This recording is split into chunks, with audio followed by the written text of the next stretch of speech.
Bienvenue dans le 7 minutes au sommaire de cette édition. Le gouvernement améliore la prise en charge du diabète chez les enfants et les jeunes de 0 à 25 ans. À Daloa, l'Institut national de l'intelligence numérique économique et commerciale a organisé sa cérémonie de port de tenue. Et la Côte d'Ivoire a accueilli la 34e édition de la Coupe d'Afrique des Nations du 13 janvier au 11 février 2024. Après un début chaotique, les éléphants ont finalement remporté la compétition en battant en finale le Nigeria. Un an après, les Ivoiriens s'en souviennent.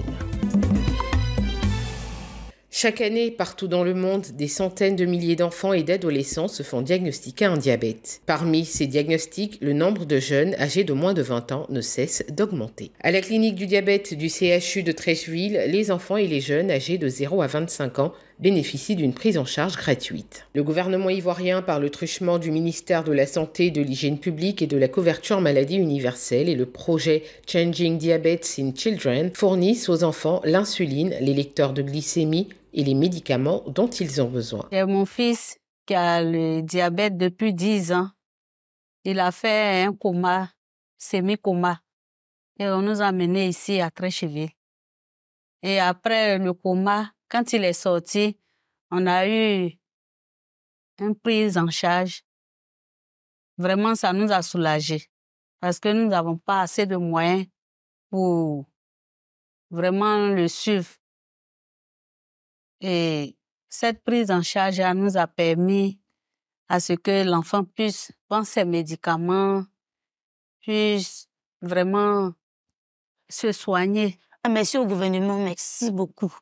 En tout cas, je prie que ce programme continue parce que ça peut aider de nombreuses familles et nos camarades. En 7 ans, 1062 enfants ont été pris en charge dans les 19 cliniques de diabète de Côte d'Ivoire. Le projet CDIC a formé 406 familles, 407 médecins généralistes et 327 infirmiers.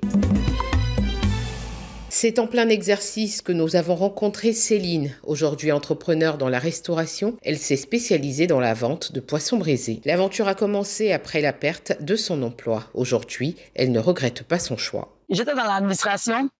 Maintenant, après la crise, en fait, il n'y avait plus de boulot. Donc, je me suis lancée dans la restauration.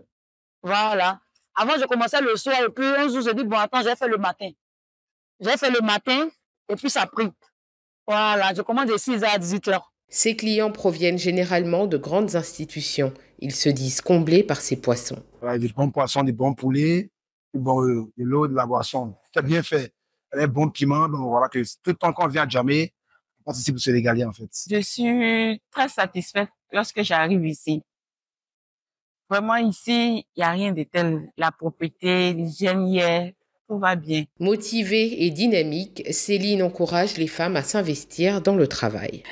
Il ne faut pas nous donner à la maison, elles n'ont qu'à venir travailler.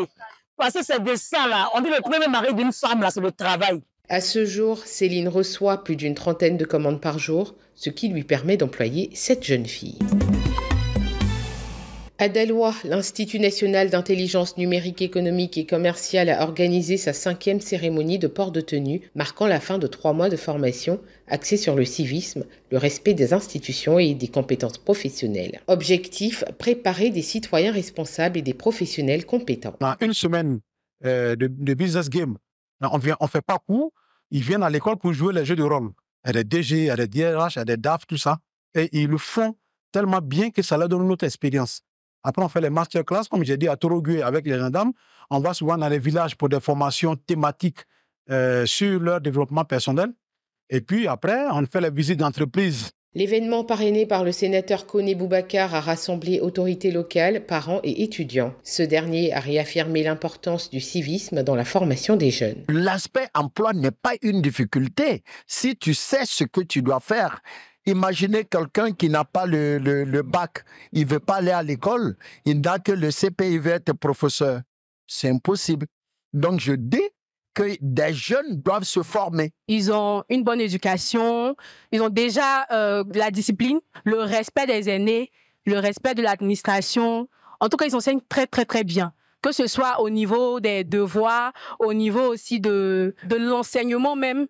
C'est au top. Avec cette initiative, l'INEC Daloa confirme son rôle dans la préparation des jeunes aux défis professionnels et au développement de la Côte d'Ivoire.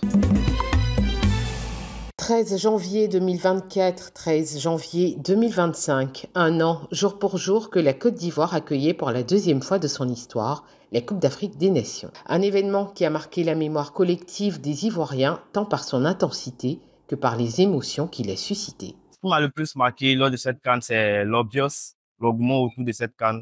On voit que tout le monde se sentait vraiment impliqué dans l'organisation de cette CAN. L'événement qui m'a le plus marqué, c'est la victoire des éléphants à la finale. C'était un événement très festif et très joyeux. Par le soulèvement de la population, j'ai remarqué que la population était dans le l'élan mouvant de cette victoire.